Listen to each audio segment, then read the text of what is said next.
नमस्कार दोस्तों, आप देख रहे हैं लिस्टन रवि स्टोरी, सच्ची घटनाओं पर आधारित कहानी। दोस्तों, मैं आज जो सच्ची कहानी आपको बताने जा रहा हूँ, ये सच्ची कहानी है किंग जॉन की। दोस्तों, किंग जॉन के बारे में आप लोग जानते होंगे। किंग जॉन उन दोस्तों में से है, उसका नाम उन लोगों से पूछिए जो उसके देश में रहते हैं। दुनिया भर को तबाह कर देने वाला यह शख्स खुद को भगवान बताता है। अपनी शक्ति का प्रयोग कर कर लोगों को धमकाता चमकाता है।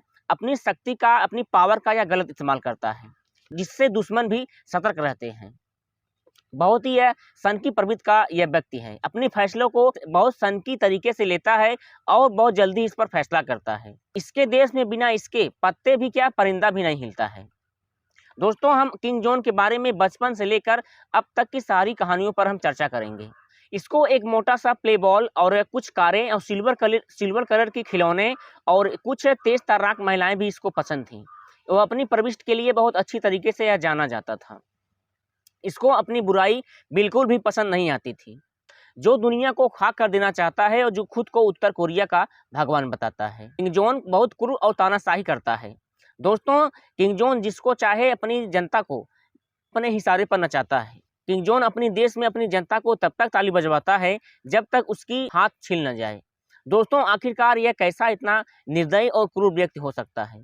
दोस्तों, क्या यह बचपन से ही ऐसा था? दोस्तों, किंग जॉन के पीछे ऐसे कौन लोग थे? दोस्तों, किंग जॉन बचपन में सामान्य तरीके से था, बहुत ही निर्दयी और बहुत दयालु था, लेकिन इसके पीछे कौन लोग थे जो इसको इतना क्रूर बनाने पर मजबूर कर दिया और इसके भाग्य में एक लिख दिया तिरस्कार। आज की कहानी इसी बच्चे की है, जो बच्चे से लेकर किंग जॉन तक बनने की सारी कहानियों पर हम चर्चा करेंगे। दोस्तों, वीडियो का अंत बड़ा ही रोचक होने वाला है, इसलिए आप वीडियो के एंड तक बने रहें।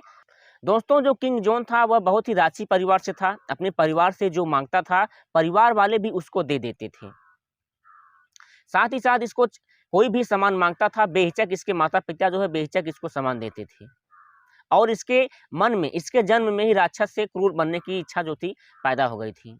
दोस्तों, यह हर कोई बात समझ सकता है कि जिस व्यक्ति को पैसा, पावर और अन्य सुविधाएं अगर मिल जाए तो वह व्यक्ति अपने मन के मुताबिक कार्य करने लगता है और वह व्यक्ति किसी की सुनता भी नहीं है। दोस्तों, इसके अंदर दयालु नाम के जो पत्ते थे बिल्कुल सूख चुके थे और यह जो है लोगों को बहुत अपने गलत तरीके से देखता था। यहाँ तक कि यह धीरे धीरे अपने पिता का भी साथ छोड़ दिया था और यह घर जाना भी एकदम छोड़ दिया था। परिवार वालों को बिल्कुल ही अपनी निगाह से देखना भी नहीं चाहता था।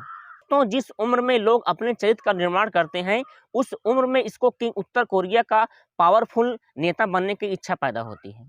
जिस उम्र में बच्चे टिफिन खोलते हैं, उस उम्र में वह किसी से बात भी नहीं करता था। अगर कोई भी व्यक्ति या कोई भी बच्चा इसकी मजाक करता था तो इसको मजाक बिल्कुल भी पसंद नहीं होता था। अगर कोई भी इसके साथ गलत कार्य करता था तो यह बर्दाश्त नहीं करता था, उसको जिंदा ही डलवा देता था। और इसने ये भी एक बात ठान लिया था, अगर कोई मुझे परेशान करेगा तो मैं उसको बिल्कुल नहीं छोड़ूंगा। तो जो किंग जॉन की दादी थी वह जापान से थी और जो इसके दादा थे, इसके दादा के हाथ में राजसी पावर था और जो इसके पिता थे, इसके पिता के हाथ में उत्तर कोरिया का शक्ति और पावर था। इसकी शक्ति और पावर का जानकारी न मिले, इसीलिए किंग जॉन को अपने घर से, परिवार से उसे अलग रखा गया और जिसके कारण इसके मन में परिवार के प्रति हीन भावना बढ़ती गई। दोस्तों, किंग जॉन की बचपन से लेकर अब तक की सारी कहानियों की राज जो है एक उसका बॉडीगार्ड खोलता है, जो बचपन से लेकर अब तक की कहानी है। बॉडीगार्ड ने बताया कि जब परिवार से अलग अलग रहता था, जब इसके माता पिता परिवार से अलग रखते थे, तो जब भी इसको रोना होता था, यह परिवार के आड़ में जाकर रोता था। और जो बॉडीगार्ड था उसका नाम था लियोंग गुक। लियोंग गुक ने यह भी बताया कि मैंने इसके पिता की सुरक्षा में मैं भी काम कर चुका हूँ, इसके पिता का बॉडीगार्ड भी रह चुका हूँ। जो किंग जॉन का जो नाम था किंग जॉन, इसका नाम बदलकर स्विट्जरलैंड में इसका एडमिशन कराया गया। एडमिशन जब कराया गया तो डेली स्कूल पढ़ने जाता था। काफ़ी लगन और मेहनत के साथ ये पढ़ता था। पढ़ने के साथ साथ कुछ राजनीतिक चर्चाएं भी अपने स्कूल में करता था। इसके बाद किंग जॉन का जो नाम था इतिहास से बदल दिया गया। इसके परिवार वाले इसका जन्म के बारे में कुछ भी नहीं बताते थे इसको। इसका जन्म जो है जिस दिन, जिस तारीख को, जिस महीने में चाहे जब मना लिया जाता था और इसकी कुछ बातें को सीक्रेट रखा जाता था। दोस्तों, आज तक किंग जॉन का कोई बर्थडे नहीं जान पाया है कि इसका बर्थडे कब मनाया जाता है, लेकिन उत्तर कोरिया में इतिहास में 8 जनवरी 1982 को इसका जो जन्मदिन है यह रिकॉर्ड किया गया है, लेकिन कुछ लोग जो है इसे 8 दिसंबर को भी मानते हैं। दोस्तों, किंग जॉन का जो नाम था पैन उक था। यह जो है जर्मनी भाषा के साथ साथ फ्रांस की भाषाओं पर भी ये गहरी के साथ जो है अध्ययन किया था। और यह अपने आप जो है स्कूल में पढ़ाई करता था। स्कूल के जो टीचर होते थे इसको बहुत निचली स्तर से देखते थे। इसके जो टीचर थे लोग समझते थे कि यह आदिवासी का बच्चा है। लेकिन जब स्कूल के टीचरों को मालूम हुआ कि यह असेंबली परिवार से है तो और टीचरों को इसके प्रति और हीनता भावना बढ़ती गई। दोस्तों, किंग जॉन जैसे जैसे बड़ा होता है वैसे वैसे अपने पावर का गलत इस्तेमाल कर देश में कानून चलाने लगता है। जो दोस्तों उत्तर कोरिया के देश में जो लोग वहाँ के निवासी हैं, जो लोग वहाँ पर रह रहे हैं, वह अन्य लोगों की तरह नहीं रह सकते हैं। दोस्तों, जो उत्तर कोरिया का किंग जॉन है यह बहुत खतरनाक कानून बनाया हुआ है। इसकी कानून सुनकर शायद आपके होश उड़ जाएंगे। दोस्तों, आप लोग सोच रहे होंगे कि किंग जॉन का कोई विकल्प नहीं है। आपके मन में विचार चल रहा होगा कि उत्तर कोरिया में कोई चुनाव नहीं होता है, वह लगातार तानाशाही करता है, इसलिए लगता है वहाँ पर सरकार नहीं बनती है। दोस्तों, यह बात गलत है। उत्तर कोरिया भी हर साल 5 साल चुनाव होता है, जैसे अपने यहाँ होता है, जैसे हर राज्य में होता है, जैसे हर देश में होता है। लेकिन वहाँ पर वोट एक ही आदमी डालने जाता है। अगर कोई व्यक्ति वहाँ पर सरकार के खिलाफ वहाँ पर एक्शन लेता है तो किंग जॉन उसे जिंदा डलवा देता है और ऐसी सजा देता है ताकि 3 पीढ़ी उसे याद करती रहे। इसीलिए वहाँ पर सिर्फ एक ही व्यक्ति वोट डालने जाते हैं। उत्तर कोरिया में साथ भी ये भी नियम है कि वहाँ पर खाली 3 टीवी चैनल को चलाए जाते हैं, जो कि सरकार का जो नियम है, जो सरकार काम कर रही है उसी काम को वो लोग 3 टीवी पर दिखाते हैं।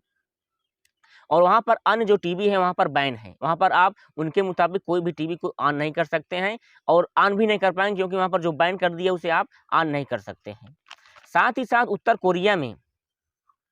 उत्तर कोरिया में अपने इंटरनेट का गलत इस्तेमाल कर गलत वीडियो आप नहीं दे सकते हैं। अगर गलत वीडियो आप देखेंगे तो आपको ऐसी सज़ा दी जाएगी कि आप 7 पीढ़ी तक भी याद नहीं कर पाएंगे। दोस्तों, उत्तर कोरिया में आप सिर्फ 28 तरह के बाल कटवा सकते हैं, जिसमें से 18 पुरुष के लिए है और 10 महिलाओं के लिए शामिल है। तो अगर आप गलत तरीके से बाल कटवाते हैं तो आपको सज़ा का वहाँ पर प्रावधान है। उत्तर कोरिया की राजधानी में वहाँ पर गरीब लोगों का जाना मना है। वहाँ पर सिर्फ अमीर लोग जा सकते हैं और अमीर लोग भी वहाँ पर राजधानी में रह सकते हैं। वहाँ पर सख्त गरीबों के लिए सख्त वहाँ पर पाबंदी है। दोस्तों, सभी देशों में इस समय 2024 चल रहा है, लेकिन उत्तर कोरिया में अलग अलग कैलेंडर के अनुसार वहाँ पर 1012 चल रहा है। दोस्तों, अगर उत्तर कोरिया में कोई भी व्यक्ति गलती करता है तो उसे ऐसी सज़ा दी जाती है कि ताकि आने वाले कोई भी व्यक्ति इस सज़ा को हमेशा याद रखें। उत्तर कोरिया में इंटरनेट को लेकर काफ़ी प्रावधान है। इंटरनेट का इस्तेमाल आप सही तरीके से ही कर सकते हैं। अगर आप इंटरनेट का गलत इस्तेमाल करते हैं आपको सज़ा दिया जाएगा। उत्तर कोरिया में 90% लोग वहाँ पर शिक्षित हैं और 10% ही वहाँ पर अशिक्षित हैं। उत्तर कोरिया में शिक्षित होना हर व्यक्ति को अनिवार्य है। दोस्तों, अगर आपके पास पासपोर्ट है, आप उत्तर कोरिया में जाना चाहते हैं, घूमना चाहते हैं, तो वहाँ की सरकारें जो वहाँ पर स्थान प्लेस वो उत्तर कोरिया की जो सरकारें जो स्थान वहाँ पर नियुक्त करेंगी, आप उसी स्थान पर घूम सकते हैं, टहल सकते हैं। दोस्तों, आपको किंग जॉन के बारे में जानकारी जानकर कैसा लगा कमेंट सेक्शन में जरूर लिखें और ऐसे अमेजिंग इन्फॉर्मेशन वीडियो के लिए सच्ची घटना पर आधारित हमारे चैनल को सब्सक्राइब कर लीजिए, लाइक कर लीजिए, ताकि ऐसी घटनाएं आपको मिलते रहें। मिलते हैं एक नई पेशकश कहानी के साथ, तब तक के लिए धन्यवाद।